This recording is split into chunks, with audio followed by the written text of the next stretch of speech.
Hello everyone, it's Frank again with a new budget mud truck video. In today's video, we will be fixing the U-joint strap bolt that broke and upgrading the U-joint in the process. If you watched my last U-joint yoke repair video, you know I didn't do a very good job of fixing it.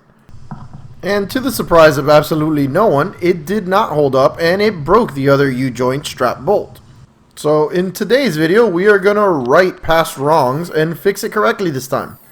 First, I drilled out the newly broken bolt, which was pretty easy to do. It came right out.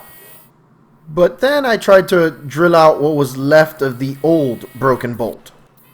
Now, some of you are probably confused why there is an old broken bolt in there and how I had the U-joint strap on with a broken bolt inside. Well, you're just going to have to watch that other video, but the basic gist of it is the bolt broke off. I drilled off some of it, just enough to fit in a new bolt over it. I'll put a link to that other video in the description of this video, that way you guys can watch it if you want. Removing that old broken bolt from this yoke was proving to be really hard to do. So I ended up deciding on just changing out the yoke altogether.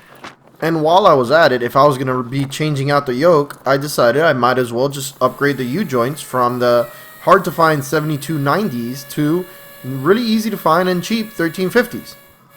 Not only are they cheaper, easier to find, but they're also slightly bigger and stronger than the 7290s.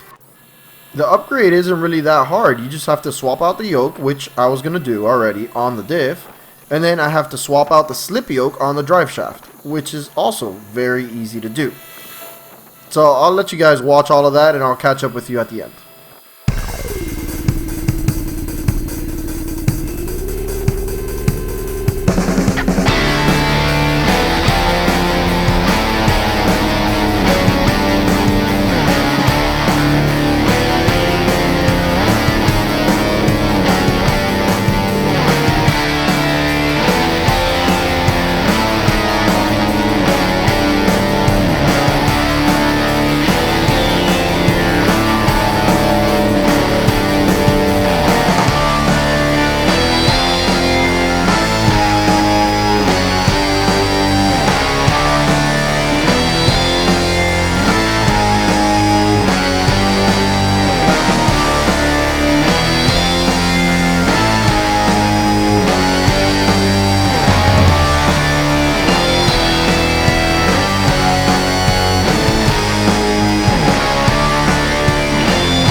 as you saw, once I decided to switch out the yoke, it all went pretty smoothly. The drilling of the original broken U-joint strap bolt was really getting me nowhere at all, and all it was doing was breaking drill bits, and it just really wasn't worth it at that time. Not to mention, all that drilling had really already damaged the yoke itself. As always, if you guys enjoy this kind of content, please like, share, and subscribe, and if you have any questions, leave me a comment below. Thanks for watching.